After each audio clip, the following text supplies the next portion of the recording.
but it was being hijacked by people on the far right who didn't respect the Constitution.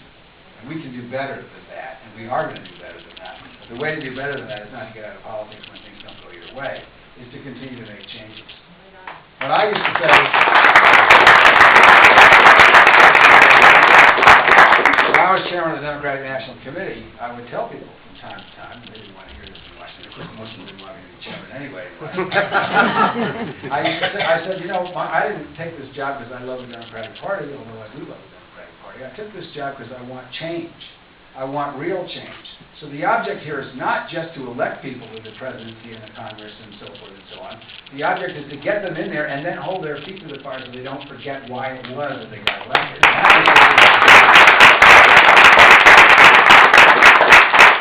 That is what this is about. We do have the power. That is true. The question is whether we're willing to use it or not. And our ability to use it depends on our willingness to get to it.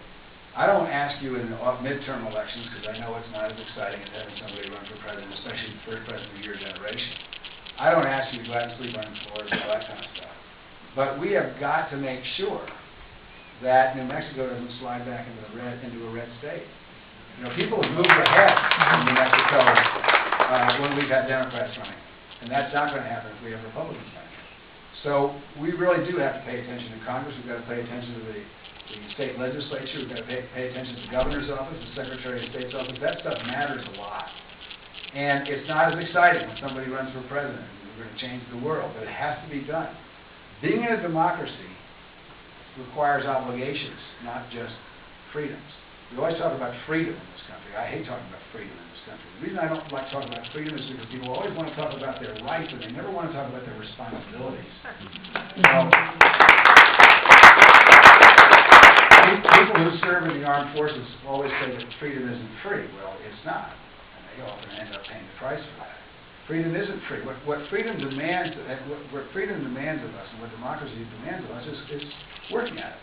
You know, democracy is a human invention. Like every other human invention, if you don't nurture it, it dies. And it has. There are places in the world where democracy came in, and then democracy went out. And that is a huge problem. Nicaragua is one of them. Nicaragua, the long civil war ended. It was an election. It was a fair election. And people traded back and forth. The parties traded. And recently there was an election, and then that was the last one they've had that's honest. Venezuela is another example. They had one election. The rest of them were all fixed. So there are ways that democracy can be lost, and this country is not immune from that. It depends on us to make sure that doesn't happen. And the way to do that is to use the electoral process to make sure, as the Secretary of State was talking about, there's a reasonable campaign finance law, to make sure that we have a Democratic president, because our Supreme Court has been hijacked by activist right-wing judges, and we need to undo that, and only the Supreme Court can do that. The idea that the Supreme Court of the United States would give corporations the ability to deliberately buy our elections is something I never thought I'd see in my life. We can change that, but it takes patience and hard work, and it means we've got to have Democrats in the White House that will appoint people who actually uphold the law and don't write it from the bench like the Supreme Court does. So there's a lot to do. There's a lot of races out there that are really important. Like down the county commissioner, all that stuff matters a lot. I hope that some of you won't just work in these races. I hope some of you will be running in these races. Might be a little bit late now because I think the filing deadline is just right around now. But if you haven't signed up, you may want to consider it. But we need your help. It's a great country. We want to keep it as a great country, and the best way you can do that is to make sure you put some of your own work into it, just like you did in the extraordinary election in 2008.